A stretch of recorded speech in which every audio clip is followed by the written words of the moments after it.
गुजरात के राजकोट एम्स में एक दलित छात्र ने आत्महत्या कर ली है और उसके आत्महत्या करने के पीछे का कारण उसका शारीरिक और मानसिक प्रताड़ना था। कौन कर रहा था प्रताड़ित? अभी देखिए यूजीसी को लेकर इस देश में बवाल मचा हुआ है। कल सुप्रीम कोर्ट में इस पर फिर से फैसला आने वाला है। राजस्थान का ये लड़का इंटर्नशिप कर रहा था राजकोट एम्स, गुजरात का जो राजकोट है वहाँ के एम्स में इंटर्नशिप कर रहा था और जनवरी के महीने से ये इतना प्रताड़ित था मानसिक रूप से, शारीरिक रूप से, कि इसने अपनी जीवन लीला समाप्त कर ली। चलती ट्रेन के सामने ये कूद पड़ा, शरीर के चिथड़े उड़ गए और अब ये इस दुनिया में नहीं है। कौन जिम्मेदार है? अनुसूचित जाति जनजाति एक्ट है इस देश में, SC/ST एक्ट है। और विश्वविद्यालय में जो कानून यूजीसी की तरफ से लाया गया, इसमें कहा गया, इसमें लिखा हो गया कि इस देश में सवर्ण तबका को छोड़कर जो पिछड़ा है, जो अति पिछड़ा है, जो दलित है, उनके खिलाफ अगर कोई किसी भी तरह का टिप्पणी करता है, छेड़छाड़ करता है, भेदभाव करता है तो उस पर कार्रवाई होगी और टारगेट सिर्फ सवर्णों को किया गया। लेकिन इस लड़के का नाम है दोस्तों, MBBS फाइनल ईयर का छात्र है रतन कुमार मेघवाल, 23 साल की उम्र, और इसने अपने जीवन समाप्त कर ली। और 14 मार्च 2026 की सुबह करीब 4 बजे जामनगर रोड स्थित घंटेश्वर इलाके के पास ट्रेन से कूदकर इसने अपनी जीवन लीला समाप्त कर ली है। अब जो लड़के इसे प्रताड़ित कर रहे थे कैंपस में, यूनिवर्सिटी कैंपस के अंदर, उनके नाम मैं आपको बताऊंगा। इस रतन मेघवाल जो अनुसूचित जाति का बच्चा है, छात्र है, इसकी हत्या के पीछे, मैं इसे हत्या ही मानूंगा, आत्महत्या उसने कर लिया। 2 ब्राह्मण जाति के लड़के हैं, छात्र हैं 2 ब्राह्मण जाति के, और 3 पिछड़े समाज के हैं, 2 तो इसमें यादव हैं। अभी कितना बड़ा बवाल इस देश में मचा हुआ है। पहले खबर दोस्तों आप जान लीजिए, मैं खबर पहले पढ़ दे रहा हूं। देखिए, सुसाइड नोट वो जो लड़का है रतन कुमार मेघवाल उसने छोड़ा है, और सुसाइड नोट सामने आने के बाद रतन के पिता मोहनलाल मेघवाल ने राजकोट के गांधी ग्राम पुलिस थाने में जो 5 स्टूडेंट हैं उनके खिलाफ केस दर्ज कराया है। पुलिस ने पिता की रिपोर्ट को गंभीरता से लेते हुए सभी 5 आरोपियों को गिरफ्तार कर कोर्ट से रिमांड पर लिया है। मामले में रतन ने अपनी मौत के लिए, देखिए अब नाम मैं आपको बता देता हूं दोस्तों, जो रतन है, रतन मेघवाल, जो अब इस दुनिया में नहीं है, जिन 5 लड़कों का ये नाम बताए हैं अपने सुसाइड नोट में, वह जो पत्र लिखा गया है आत्महत्या के पहले आप दोस्तों नाम जरा गौर कीजिए। पहला नाम है दोस्तों प्रणव पालीवाल। पालीवाल ब्राह्मण होते हैं, गुजरात और राजस्थान साइड में जो ब्राह्मण है वहाँ एक पालीवाल जाति है ब्राह्मण की। इसके अलावा दोस्तों अश्मित शर्मा, ये भी ब्राह्मण है। और अब जरा 3 नामों पर आप गौर करिए कि ये कौन से सवर्ण हैं। युवराज चौधरी है, निर्विघ्न यादव है और आयुष यादव है। तो 2 तो इसमें यादव हैं, और यही यादव अभी बवाल मचाए हुए हैं कि यूजीसी कानून पारित अगर नहीं हुआ, मतलब अगर कोर्ट इसके पक्ष में फैसला नहीं देगी तो देश में ही आग लगा देंगे। यही इसमें भी 2 यादव हैं जो उस अनुसूचित जाति के रतन मेघवाल का शोषण कर रहे थे शारीरिक और मानसिक रूप से। तो आप दोस्तों खेल समझिए। देखिए अब मामला तो खैर अब आगे बढ़ गया है, उन 5 को रिमांड पर ले लिया गया है। और देखिए चूंकि उनका एग्जाम भी चल रहा है तो कड़ी सुरक्षा में उनको एग्जाम देने की भी सुविधा कोर्ट ने दी है। लेकिन पुलिस ने बताया कि फिलहाल शुरुआती जांच में सामने आया है कि रतन इससे पहले 2 बार आत्महत्या का प्रयास कर चुका था, जिसके बाद उसकी काउंसलिंग भी करवाई गई थी। वहीं परिजनों का आरोप है कि पहले सुसाइड प्रयास के समय ही कार्रवाई होती तो जान बच सकती थी। मतलब मामला सीधा तो समझ लीजिए कि जो इसमें जो उसने आत्महत्या किया है उस लड़के ने, उसके पीछे पहले से वो प्रताड़ित होते आ रहा है। और यही कोई पालीवाल, कोई शर्मा, कोई यादव, कोई चौधरी, मतलब इसमें 2 ब्राह्मण भी हैं, 2 यादव भी हैं और एक चौधरी जी भी हैं।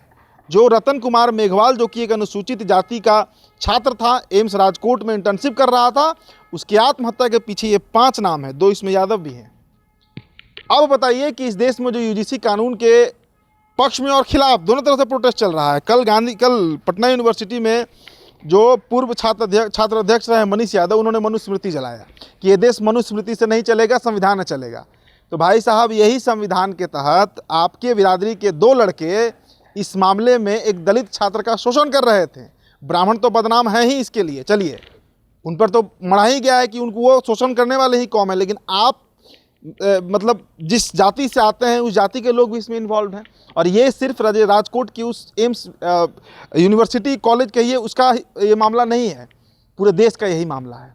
इस देश में जो तथाकथित पिछड़े समाज के लोग हैं, जो खुद को शोषित बताते हैं, वंचित बताते हैं, दबे कुचले बताते हैं, दरअसल वो दूसरे को शोषित करते हैं, दूसरे को वंचित समझते हैं और दूसरे को दबाते भी हैं और कुचलते भी हैं। और ये मामला वही प्रदर्शित कर रहा है। इस देश में दोस्तों आप बताइए, बिहार में कौन सा यादव है, बिहार में कौन सा कुशवाहा है, कौन सा कुर्मी है जो पिछड़ा है, शोषित है, दबा हुआ है, वंचित है? कौन है भाई साहब? अब तो यहाँ IP गुप्ता साहब, तांती तत्वा, जिसका नाम कई लोग अभी बिहार में नहीं जानते थे, जिसकी आबादी कितनी छोटी है, उस जाति से आकर विधायक बन गए। कौन जाति शोषित है, ये कैसे तय होगा? UGC कैसे तय करेगा कि सिर्फ सवर्ण ही जो है वो मतलब पिछड़ों का, यादवों का, कोयरी का, कुर्मी का, कुशवाहा का शोषण करते हैं? मामला तो इस तरह का देश में कई बार निकल के आता है। छोड़िए, आपको उदाहरण के तौर पर बताता हूँ दोस्तों। आप किसी गांव में चले जाइए, जिस गांव में सभी जाति के लोग रहते होंगे, आप जरा उस गांव में जाकर पता लगाइए कि कितने यादव वहाँ शोषित हो रहे हैं, कितने कुशवाहा वहाँ शोषित हो रहे हैं, कितने कुर्मी वहाँ शोषित हो रहे हैं, तो आपको समझ आ जाएगी।